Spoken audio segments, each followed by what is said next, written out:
Est-ce que nous pouvons lire nos Bibles dans le livre de Luc 1er, verset 28. L'ange entra chez elle et dit: Je te salue, toi à qui une grâce a été faite, le Seigneur est avec toi. Troublée par cette parole, Marie se demandait ce que pouvait signifier une telle salutation. L'ange lui dit: Ne crains point, Marie, car tu as trouvé grâce devant Dieu. Et voici, tu deviendras enceinte et tu enfanteras un fils. Et tu lui donneras le nom de Jésus. Il sera grand et sera appelé fils du Dieu très haut. Et le Seigneur Dieu lui donnera le trône de David, son père. Il régnera sur la maison de Jacob éternellement et son règne n'aura point de fin. Marie dit à l'ange: Comment cela se fera-t-il puisque je ne connais point d'homme?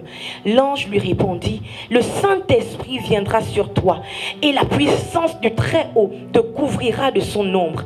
C'est pourquoi le Saint-Enfant qui naîtra de toi sera appelé Fils de Dieu.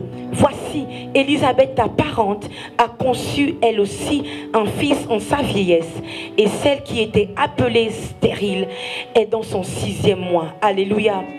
Que toute forme de stérilité au nom de Jésus ce soir soit neutralisée maintenant. Je libère, je déclare la fécondité dans vos projets. Je déclare la fécondité dans votre appareil de reproduction. Dans le nom de Jésus, je dis que toute forme de sécheresse s'arrête maintenant au nom puissant de Jésus. Parce que l'ange est apparu à cette femme, sa vie a changé. Alléluia. Épiphanéa veut dire éclat. Ça veut aussi dire apparition. Ça veut également dire manifestation. Que le Dieu de la manifestation se manifeste ce soir. Que le Dieu de la manifestation se manifeste là où rien ni personne ne peut se manifester.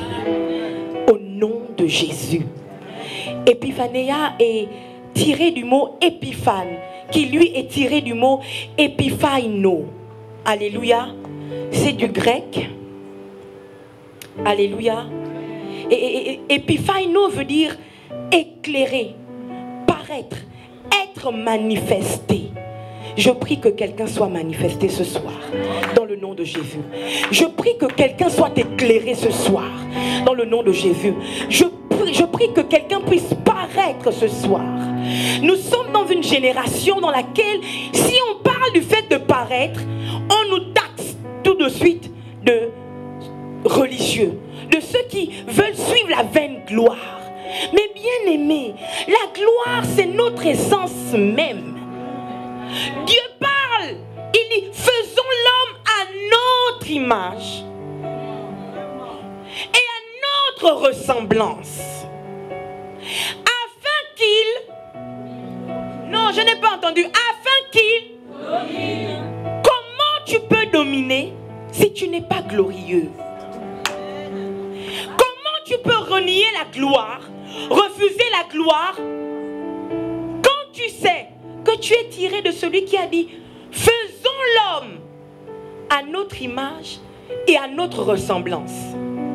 Depuis que j'ai été, je vais inventer le rêve épiphaïné par ce passage, parce que épiphanéa veut dire éclairer. On n'est pas seulement éclairé d'une lumière, mais notre intelligence aussi est éclairée. Alléluia. Depuis que j'ai été épiphaïné par ce passage, je marche Jésument. Et puis quand j'avance, je sais que je suis glorieuse. Ce n'est pas de ma faute. Il l'a voulu ainsi. Ce n'est pas de ta faute si tu es glorieux. Ce n'est pas de ta faute si quand tu commences quelque chose, c'est toujours différent. Ce n'est pas de ta faute si quand c'est toi qui fais, c'est mieux. Tu es tiré de celui qui a dit: faisons l'homme à notre image et à notre ressemblance. Notre problème aujourd'hui, c'est que nous avons oublié de là où nous venons. Si tu sais de là où tu reviens, il te devient extrêmement normal de rechercher tout ce qui brille de la gloire de Dieu et non de la gloire des hommes. Voilà pourquoi je suis très exigeante. Moi, mes filles m'appellent la craqueuse, mais bon, je ne craque pas. C'est juste logique. Quand les choses ne fonctionnent pas comme elles devraient fonctionner, on ne peut pas être dans l'à peu près. Alléluia. Il faut être comme celui qui a quand même eu le courage de dire sans la femme, ce n'est pas très bon. Il faut que je recommence, que je crée quelque chose qui va faire ensuite que l'Éternel vit que cela était très bon. Alléluia. Ça veut donc dire qu'on ne peut même plus rester dans le bon. Parce qu'il s'agit de ce qui est bon, agréable et parfait. C'est la parole. Alléluia. C'est la parole. Amen. Donc soyons décomplexés et aimons la gloire. Non, dis à ton voisin, aimons la gloire. Si vous n'aimez pas la gloire, vous n'irez pas au ciel. Parce que vous allez faire comment au ciel? Comment vous allez faire? Les rues sont parées d'or. Dieu lui-même est tellement glorieux qu'on ne peut pas le voir. Comment vous allez faire? Lui-même, il épiphaïne d'une manière. Alléluia. Soyons glorieux. Donc je disais que épiphanéa vient de épiphane, qui vient de épiphano, qui veut dire éclairer, paraître et être manifesté. J'avais dit que je parlerai du pouvoir de l'apparition. Alléluia. Marie était donc cette jeune femme qui ne savait même pas qui elle était. Et puis un jour comme ça, l'ange lui apparaît. Il arrive de manière étrange, avec des paroles étranges. Il dit, je te salue, toi à qui une grâce extraordinaire a été faite. Et Marie se demande, mais il parle de quoi? Quand l'ange lui explique, pour elle c'est compliqué, elle pose encore la question, mais comment cela se fera-t-il? Et là, l'ange lui explique, le Saint-Esprit viendra sur toi et tu enfanteras un fils. Il ne s'arrête pas là. Il dit à Marie, quel type de femme elle est? Quel type d'enfant elle enfante? Il dit à Marie, écoutez, il explique à Marie que les autres, elles ont enfanté. Elles ont accouché enfant. Mais toi, tu n'enfantes pas comme tout le monde. Ce que tu enfantes, voici. Tu enfanteras un fils et tu lui donneras le nom de Jésus. Il sera grand et sera appelé fils du Très-Haut. Et le Seigneur Dieu lui donnera le trône de David, son père. Elle comprend que son fils n'est pas, comme disait ma mère hier, flequet. Il n'est pas quelqu'un qui se cherche. Elle comprend, elle, Marie, qui n'a aucun héritage de gloire, qui ne descend pas de la royauté.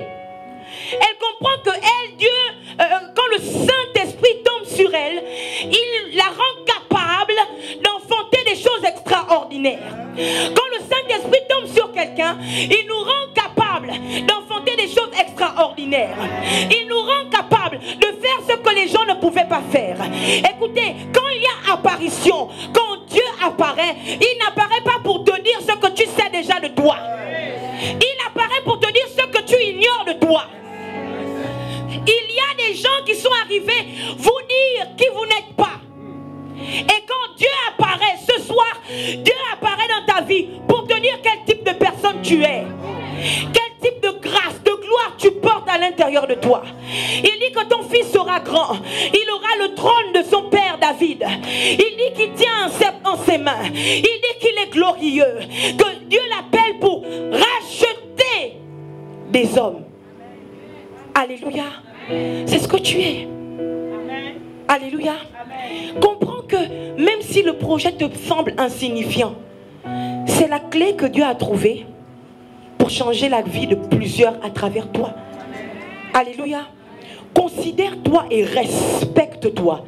Parce que que tu es la clé que Dieu utilise pour ouvrir les portes à plusieurs. Tu es la clé que Dieu utilise pour sauver plusieurs. Tu es la clé que Dieu utilise pour faire briller plusieurs. Tu es la clé que Dieu utilise pour changer l'atmosphère, changer la vie, changer les familles, changer les nations.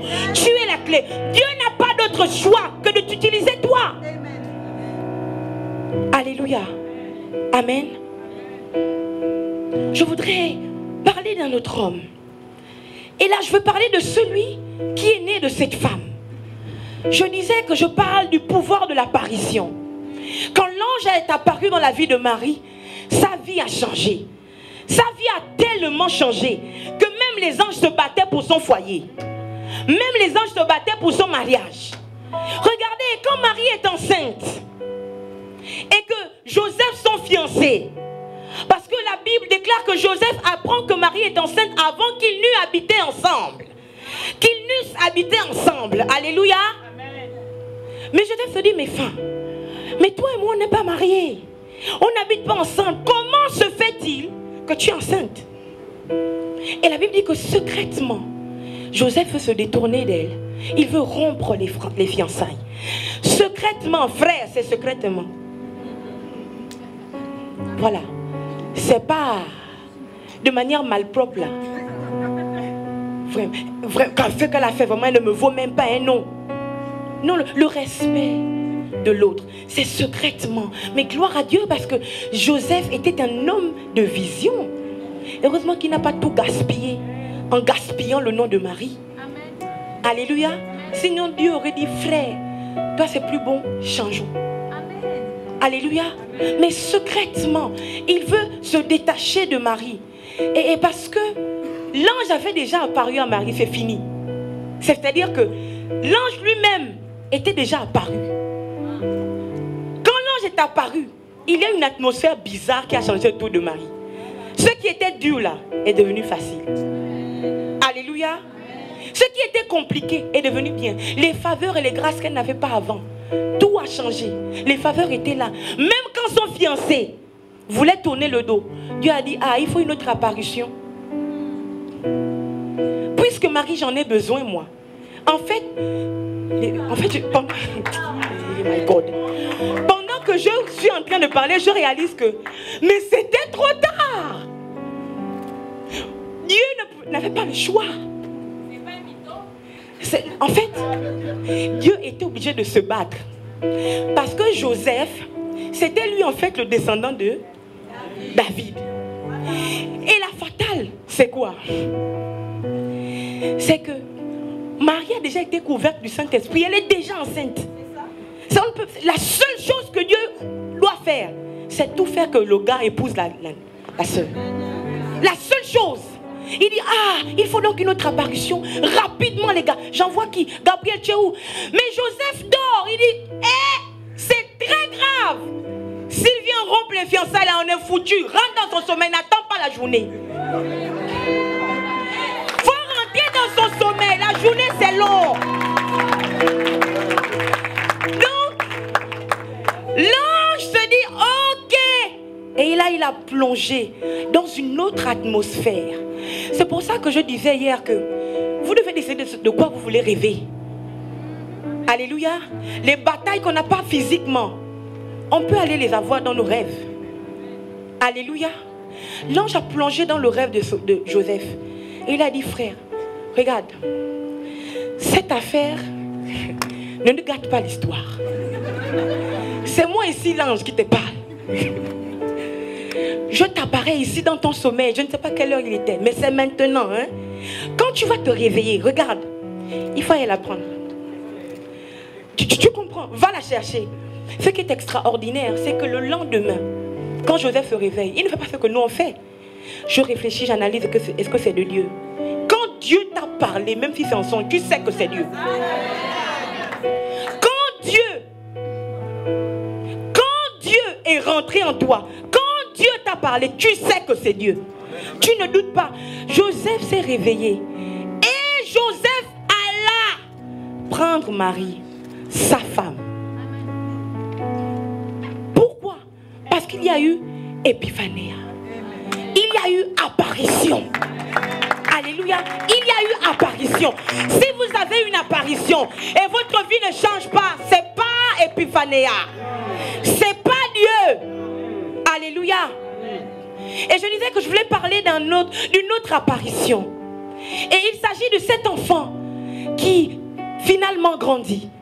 Le fils de Marie et de Joseph. Luc 9. Verset 28. Environ 8 jours après qu'il eut dit ces paroles, Jésus prit avec lui Pierre, Jean et Jacques, et il monta sur la montagne pour prier.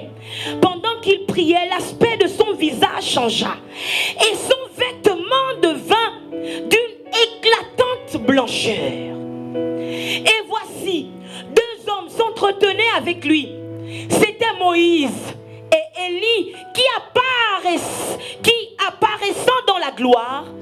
Est-ce que tu peux dire à ton voisin, qui apparaissant dans la gloire? Qui apparaissant dans la gloire parlait de son départ qu'il allait accomplir à Jérusalem. Pierre et ses compagnons étaient appesantis par le sommeil, mais s'étant tenus éveillés, ils virent la gloire de Jésus et les 2 hommes qui étaient avec lui. Voici Jésus qui va avec ses disciples sur la montagne pour prier. Et pourtant ses disciples le connaissaient. Ils travaillaient ensemble. Alléluia. Ils marchaient ensemble. Ils dormaient ensemble. Ils mangeaient ensemble. Mais là, Jésus dit qu'il y a une autre dimension dans laquelle je veux vous emmener. Alléluia. Jésus les emmène sur la montagne pour la prière. Et puis quelque chose se passe. Alléluia. Tu ne peux pas épiphaner. Tu ne peux pas vivre épiphanéia si tu es toujours dans la vallée. Si c'est toujours toi qui es au bas de la montagne. Non, non, non. Il y a des apparitions qui ne peuvent arriver que lorsque tu montes. Voilà pourquoi l'ange dit à Jean. Jean commence un peu à entendre et à voir, mais il y a une dimension que Jean ne peut pas entendre, ne peut pas voir. L'ange se met comme ça et dit, monte ici. Monte ici. Tu dois prendre l'habitude de monter. Tu dois prendre l'habitude de monter. Rester au bas de la montagne. Épiphanéa devient un slogan. Alléluia. Pour que ce soit une vérité, une réalité, tu dois monter. Tu dois monter. Quand Jean et Pierre et Jacques montaient avec Jésus, ils ne savaient pas ce qui se passerait. Ce qui est extraordinaire, c'est que ce ne sont pas seulement les esprits de Moïse et d'Élie, non, mais Jésus lui-même, il est renversé. Jésus lui-même, il tourne. Jésus leur montre un visage qu'ils n'avaient jamais vu. Alléluia. Jésus change d'apparence. La vérité, c'est quoi? C'est qu'on arrive à vous maîtriser parce que vous ne savez pas changer d'apparence. On arrive à vous maîtriser parce que vous ne savez pas changer d'apparence. Je me rappelle encore de ce Jésus. Ses disciples sont dans la barque. Et puis Jésus arrive, il marche sur les eaux. Et les disciples prennent peur. Il dit, on dirait un fantôme. Si on ne te prend pas encore comme un fantôme, tu n'as pas encore changé d'apparence. Tu n'es pas encore monté. Si tu es toujours normal, ça ne va pas. C'est que il n'y a pas encore eu d'apparition. Il n'y a pas encore eu une gloire qui transforme, qui change ton vêtement, qui enlève le vêtement que tu avais, qui fait luire ton visage. Il n'y a pas encore eu une gloire. En fait, la Bible déclare que, my God, quand Élie et Moïse arrivent, ce qui se passe c'est quoi? Ils arrivent avec une gloire. La gloire attire la gloire. Jésus lui-même commence à shiner. Son vêtement change. Son vêtement devient blanc comme de la neige. Son visage est rayonnant de lumière, rayonnant de gloire. Parce qu'il y a quelque chose qui se passe dans cette atmosphère sur la montagne. Moïse et Élie savent que nous aussi on doit descendre. Parce que la gloire attire la gloire. Lève-toi, sois éclairé, car ta lumière arrive. Je me demande, qu'est-ce qui t'a éclairé pour que ta lumière arrive? Quand on dit lève-toi, sois éclairé, bien-aimé, car ta lumière arrive. Mais je pensais que c'était la lumière qui venait éclairer. Non, il y a une portion de l'Esprit de Jésus qui te fait briller, qui te fait shiner, pour que à ta grâce, il rajoute la sienne qui vient d'un autre univers. Il rajoute la sienne qui vient d'une autre dimension. Il y a, quand il t'a envoyé sur la terre, tu avais déjà une portion de lui à l'intérieur de toi. Ne dis pas que tu es un enfant avant que je ne t'ai créé, façonné dans le ventre de ta mère. Moi Dieu, je te connaissais, je t'avais oint, je t'appelais prophète des nations. Donc c'est normal, dès que tu actives la puissance qui est en toi, que tu actives la gloire qui est en toi, c'est normal que les esprits d'en haut viennent vers toi. C'est normal, on parle d'épiphanéa, mais ne croyez pas, s'il vous plaît, ne croyez pas que la gloire reviendra d'en haut. Si notre gloire ici, on ne la fait pas monter. Il y a quelque chose que je comprends. Pourquoi est-ce que l'ange arrive comme ça dans la vie de Marie? Il y avait quelque chose, elle dit, je suis la servante du Seigneur. Elle a été sélectionnée parce qu'elle était la servante du Seigneur. Et quand on sert, il y a quelque chose qui bouge. Quand on sert, on dégage quelque chose. Quand on sert, on n'est pas léger. Ceux qui servent Dieu ne sont pas légers. Ceux qui servent Dieu, on ne peut pas les balloter. Ceux qui sont légers, on ne peut pas les porter. Ceux qui sont légers, on ne peut pas les écraser. C'est eux qui écrasent, c'est eux qui piétinent, c'est eux qui poussent, c'est eux qui arrivent, c'est eux qui bougent, c'est eux qui avancent, c'est eux qui brillent. Ceux qui servent Dieu, ce sont eux qui brillent et qui changent les choses. Épiphanéa. Il y a quelque chose que tu dois activer en toi.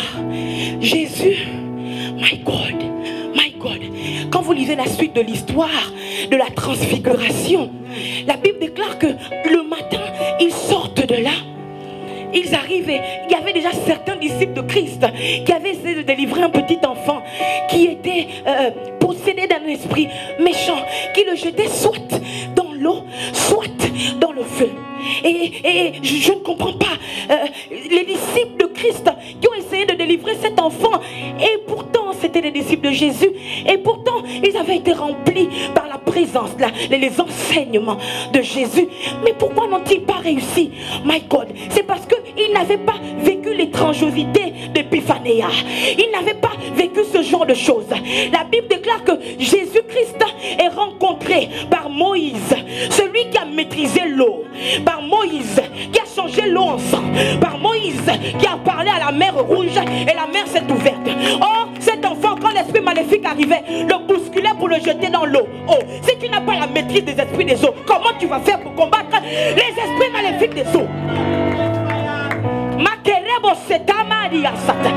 Comment tu vas faire? Et le parent dit encore, il le jette soit dans l'eau, soit dans le feu. Mais je comprends pourquoi dans la nuit, Jésus rencontre Élie, celui qui a dit bâtissez un hôtel. Il a dit bâtissez un hôtel. Chikando Barika Sata, bâtissez un hôtel. Prophète de Baal, allez-y, invoquez votre Dieu, celui qui répondra par le feu. Celui-là sera l'Éternel. C'est normal. Jésus vit l'épiphanéa parce que Dieu sait que le lendemain, il va bouger à un endroit où il sera confronté à un esprit maléfique qui jette dans l'eau, un esprit maléfique qui jette dans le feu. Mais il a déjà parlé avec celui qui a eu l'expérience de l'eau. Écoutez, Moïse a été jeté dans un panier sur l'eau. Et puis l'eau a compris que la seule chose à faire, c'est de me transformer, porter. L'eau n'a pas porté Moïse n'importe où. Schéma. L'eau n'a pas transporté Moïse n'importe où. Marekotorasa. L'eau était d'accord avec les esprits qui travaillaient dans la vie de Moïse. Mané, c'était les esprits là qui avaient fait en sorte que les sages-femmes égyptiennes ne tuent pas l'enfant là. C'était les mêmes esprits qui avaient fait en sorte que la mère de Moïse, maman, Seigneur, aidez-moi à être gabonaise aujourd'hui, pardon. Quand Dieu envoie Moïse, il y a une shyness sur son visage. La Bible déclare que sa mère, voyant que son fils était beau, maman, tu es vilain, ça va être compliqué. Voyant que son fils était beau, donc il y avait déjà une sorte de gloire, une onction là sur son visage. Quand Moïse est jeté sur les eaux, l'eau elle-même dit oui, oui, je vais te transporter, parce qu'il y a une histoire après le panier. Il y a une histoire après le Nil. Il y a une histoire après le panier. L'eau transporte Moïse, pas n'importe où, à un endroit glorieux. C'est la fille de Pharaon qui tombe sur Moïse. Mais en fait, un berger, un éleveur, un saférien aurait pu tomber sur Moïse. Mais Dieu a permis que l'eau transporte Moïse jusqu'à l'endroit où jusqu'à l'endroit où Moïse devait être formé pour être glorieux. Alléluia. Amen.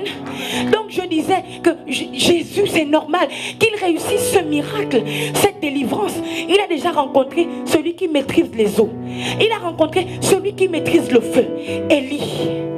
La nuit, il parle avec Élie. Le lendemain, il arrive devant un enfant qui est possédé d'un esprit qui le jette soit dans l'eau, soit dans le feu. Et Jésus n'a qu'à dire une seule parole. Et c'est réglé. Alléluia. Et c'est réglé. Tout ça s'est produit. Pourquoi? Parce qu'il y a eu Épiphanéa la nuit sur la montagne. Je répète, sur la montagne. Non, dis à ton frère, sur la montagne. Dis bien sur la montagne. Pas au bas de la montagne, sur la montagne. Moïse lui-même, il a vécu quelque chose de merveilleux sur la montagne. Alléluia. On crie Épiphanéa, mais comprenons que ça ne doit pas être un slogan. Alléluia. Ça doit être une vérité. Et pour que ce soit une vérité, il faut monter. Il faut quitter le stade de bébé spirituel. Il faut quitter le stade de ceux qui ont peur des esprits. Il faut quitter le stade de ceux qui critiquent toujours, qui voient le diable partout. Dès que tu parles de mystique, c'est Satan. Dès que tu dis, oui, je déclenche l'ange des eaux. Est-ce qu'il y a l'ange des eaux? Mais lisez vos Bibles. Il faut aller regarder, il y a l'ange des eaux. Alléluia. Oh, elle a parlé de l'ange, l'ange des eaux. Vous voyez, c'est fini, hein. Là, c'est ce qu'on disait. Elle a touché à la feuille. Oui. Elle a touché à la feuille. Le monsieur, il a touché aux trucs mystiques, hein. Mais bien aimé, mystique veut dire ce qui est esprit, ce qui est en dehors du physique. Alléluia. Mais comment toi tu es un esprit, tu vis dans un corps, tu as une âme, et puis ça t'étonne qu'on parle de mysticisme. Mais quel est ce christianisme que tu peux vivre si tu n'es pas mystique? Mais si tu n'es pas mystique, tu vas être broyé. Si tu n'es pas mystique, tu vas être broyé. Quand on est chantre, par exemple, on est extrêmement mystique. Parce que quand on est chantre, on appelle la présence d'un esprit. Quand on est chantre, on appelle la présence d'un esprit, Dieu. Parce qu'on dit Dieu, mais Dieu est quoi? Dieu est esprit. Il faut que ceux qui l'adorent soient. Il faut que ceux qui l'adorent comment? Et en quoi? Mais comment tu peux adorer en esprit, en vérité, si tu ne réalises pas que toi-même tu es un esprit? Si tu ne réalises pas que tu es un esprit, comment tu peux adorer un esprit? Comment tu peux adorer en esprit et en vérité? Quand je monte et que je prends le micro, quand je commence à faire Rebosakati Ribasa, mais je ne parle pas français. Je parle une langue que les profanes ne comprennent pas, qu'ils ne peuvent pas comprendre. Mais ceux qui ont été touchés par l'esprit de Jésus comprennent. Un adorateur, un chantre, il doit être mystique. Un chantre ne chante pas pour que le peuple danse. Parce que quand on a fini de danser, on repart chez nous avec nos problèmes. Un chantre chante pour que le peuple monte à une dimension où ils oublient leur chair, où ils oublient qu'ils sont charnels, qu'ils ont la chair. Ils montent à une dimension d'esprit. C'est ça là que David a fait. David a oublié que dans la chair il était roi. Il a dansé, il s'est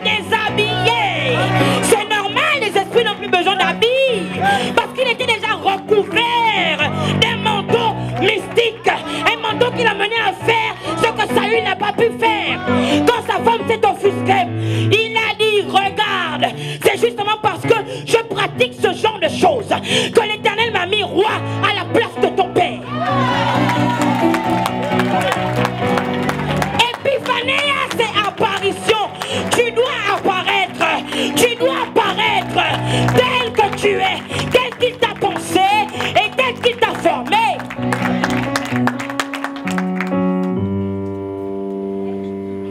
Jésus-Christ est transfiguré. Et je ne veux pas m'arrêter à Jésus. Je voudrais parler également de Pierre et des autres. La Bible déclare que lorsque Jésus est transfiguré, que son visage a changé, que ses vêtements ont changé, que l'atmosphère est complètement différente. La Bible dit que Pierre pose la question à son maître. Est-ce que nous devons faire une tente pour Moïse et pour Élie?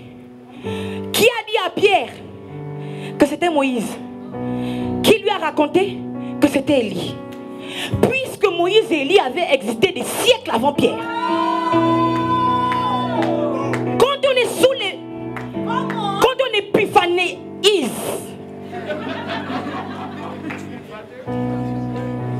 quand l'action d'épiphanéiser se fait dans nos vies, tout est clair. Épiphanéa, c'est seulement pour ceux qui sont liés à l'esprit. Voilà pourquoi dans l'esprit, c'était évident pour Pierre que lui, c'était Moïse et lui, c'était Élie. Non, il n'y avait pas de photo effectivement. Il n'avait jamais vu leur visage. Mais parce qu'il était dans l'atmosphère d'Épiphanéa, son esprit était monté à un autre endroit. Il voyait et comprenait ce que quelqu'un de normal ne pouvait pas voir ni comprendre. C'est difficile pour toi parce que tu n'es pas monté. Mais ce soir, quand tu dis Épiphanéa, tu dis Seigneur, fais-moi luire, fais-moi voir ta gloire. Je ne veux pas seulement voir ta gloire de mes yeux physiques, mais je veux que mon esprit monte au point de te voir tel que tu es. Que ce qui était difficile pour moi, obscur pour moi, soit éclairé par la puissance de ta gloire. Alléluia. Par la puissance de ta gloire. Et Pierre dit, est-ce que nous devons faire une tente pour Moïse? Est-ce que nous devons faire une tente pour Élie? Parce que Pierre avait compris que la gloire, ça se garde. La gloire, ça se garde. La gloire, on ne la laisse pas partir. Parce que la gloire, c'est ce qui te fait. Alléluia. La gloire, c'est ce qui te fait. Alléluia. La gloire, c'est la chose que tu utilises. Quand tu as essayé. Quand je dis la gloire, comprenez la dimension glorieuse de Dieu. Quand tu as essayé de tes propres forces, tu as tout fait, ça n'a pas marché. Tu dois prendre ta verse et la retourner. Alléluia. Tu dois monter dans une autre dimension. Comprendre que toi aussi, tu es un esprit. Et puis tu te retournes. Tu es quelqu'un d'autre. Et là tu dis, c'est là que ça se passe. Alléluia. C'est là que ça se passe. La gloire, on ne la laisse pas aller. On la couvre, on la garde. Parce que nous en avons besoin. On ne peut rien faire sans la gloire de Dieu. On ne peut rien faire sans que la gloire ne se manifeste. Si la gloire ne se manifeste pas, tout ce que tu fais est fade. Tout ce que tu fais manque de gloire, manque de, comment dire, de brillance, manque de shinance. Tu dois shiner dans tout ce que tu fais. Dans tout ce que tu fais. Alléluia. Un autre a vécu Épiphanéa. Et son nom, c'est à la base Jacob. Mais quand cet ange lui apparaît, c'est très grave. Parce que la Bible dit qu'un ange du Seigneur lui est apparu. Amen. Et la Bible déclare que Jacob se bat avec l'ange. Quand on lit le passage au début, on dit qu'un ange du Seigneur apparaît à Jacob. Et puis il y a lutte toute la nuit. Bien-aimé, il ne lutte pas avec un démon. Dis à ton voisin vite, pardon, on va avancer. Il ne lutte pas avec un démon. Jacob ne lutte pas avec un démon. Jacob lutte à la base avec un ange. Alléluia. Toute la nuit, nous quand on fait nos veillées de prière, c'est tuer les démons. Les démons, ils ne peuvent pas mourir. Les démons ne meurent pas, bien-aimés. Alléluia. Nos veillées de prière, c'est tuer les démons. On tue, on écrase, on abat, envoyons le feu brûle. Non. Jacob, ce jour-là, c'était avec avec un ange de l'Éternel qu'il combattait toute la nuit. Quand le jour arrive, je ne comprends pas ce type de jour qui fait peur à l'ange. Bien-aimé, pourquoi est-ce que l'ange ne veut pas que le jour tombe sur lui? Quel est ce type de jour qui fait que l'ange est pressé de partir? Laisse-moi aller, parce que le jour est en train de tomber. Quel est ce type de jour qui fait qu'un ange qui est un esprit ne veut pas rester? Mais Jacob dit aujourd'hui, tu vas rester là. On est dedans. Dis qu'on est dedans. On est dedans. Jacob aussi bloque. Une force étrange. Une force étrange a saisi Jacob. Comment tu fais pour résister, pour bloquer un esprit si toi-même tu n'es pas mystique? Comment tu fais pour combattre avec un esprit qui peut claquer les doigts et puis la terre se fend? Et puis l'esprit là a peur. Il veut rentrer vite parce que le jour arrive. Vous qui refusez d'être mystique, il y a des combats qu'on doit commencer la nuit, les traîner jusqu'au jour. Parce que c'est vrai, la nuit c'est pour les esprits. La journée, nous avons la grâce. Nous sommes esprits, on peut combattre la nuit, mais nous sommes aussi chers. Nous pouvons combattre le jour.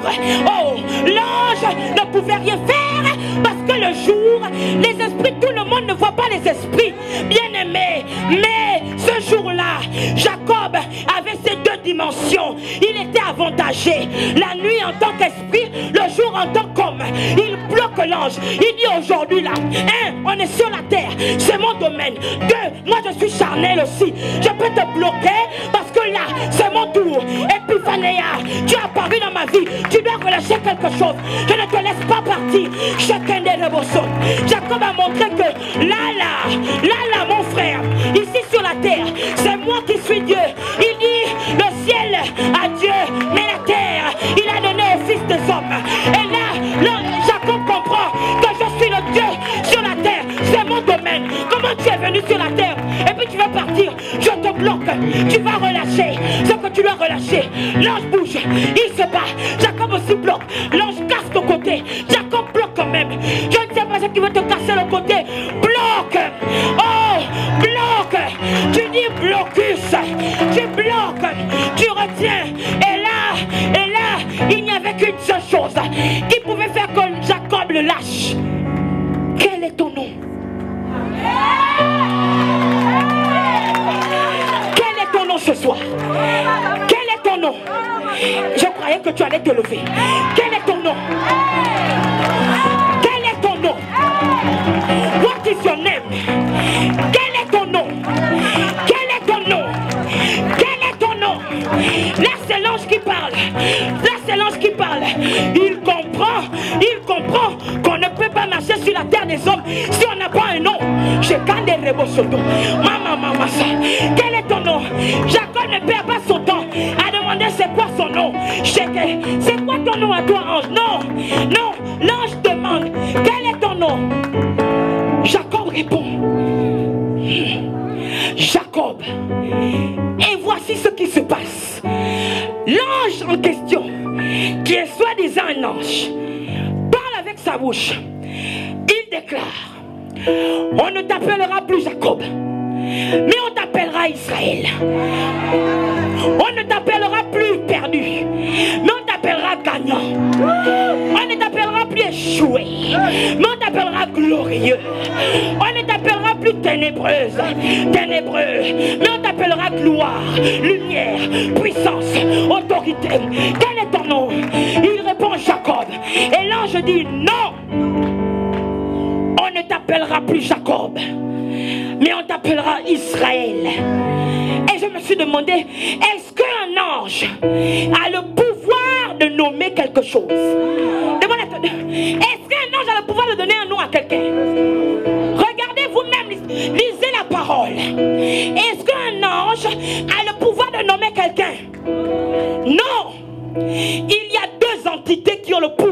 donner un nom. Il y a deux entités qui ont le pouvoir de donner un nom. My God, le Dieu de tous les esprits de chair, le Dieu éternel, celui qui a dit faisons l'homme à notre image et à notre ressemblance. Lui, il a le droit de nommer, de donner un nom. Mais il y a un autre mini-dieu qui a le droit de donner un nom. C'est l'homme, c'est Jacob, c'est toi. Tu as le droit de nommer. Et ce jour-là, c'était, l'ange a dit, on t'appellera Israël. Pourquoi? Parce que tu as lutté avec Dieu. Donc ce n'était pas un ange avec qui je me battais. Donc c'était avec Dieu. C'était une guerre entre Dieu et Dieu. C'était une bataille entre Dieu et Dieu. Tu dois te battre avec Dieu. Il doit changer ta situation. Il doit changer ta vie. Ce qui est bien, c'est que ce Dieu ne veut pas te détruire. Il ne veut pas te tuer. Il peut te façonner, te tourner, te donner la forme dont tu as besoin. Jacob qui marchait droit était trop sûr de lui. Trop sûr de lui. Voilà pourquoi il n'avait pas peur de tricher, de mentir, de voler. Dieu a dit, je casse ça, maintenant boîte. Mais ce n'est pas grave. Tu t'appelles quand même Israël. Et le monde entier reconnaîtra que ma gloire est posée sur toi. Est-ce que tu peux te lever maintenant? Seigneur, je veux monter à ma dimension de Dieu. Je ne vais pas lutter aujourd'hui contre le diable. Non, non, non, non, non. Non. Je veux lutter aujourd'hui. Je veux lutter aujourd'hui avec toi. Parce que toi seul as le pouvoir de changer mon nom. Toi seul as le pouvoir de me nommer à nouveau. Toi seul as le pouvoir. Toi seul as le pouvoir. Vas-y, vas-y, vas-y. Tu es déterminé.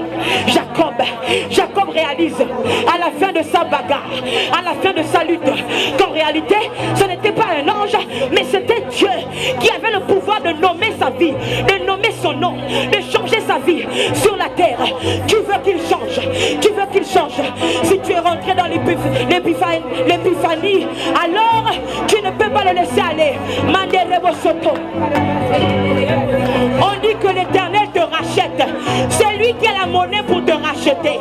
C'est lui qui a le pouvoir de te racheter, de te reprendre dans les mains de tes ennemis. C'est lui. Voilà pourquoi la première personne avec qui on va lutter aujourd'hui, c'est l'ange de l'Éternel.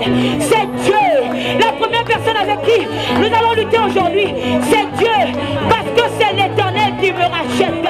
C'est lui qui doit me racheter. Comme il a racheté Jacob. Il a racheté Jacob. Fils d'Isaac, fils d'Abraham. Il a vu sa gloire. Il a vu sa gloire. Il a su que c'était une gloire anormale qu'on ne pouvait pas laisser passer. Bien-aimé, tu es venu pour qu'il change ton nom. Hey, yeah. J'ai vu sa gloire. Elle m'inonde, elle me change et transforme ma vie. J'ai vu sa gloire. Elle m'inonde.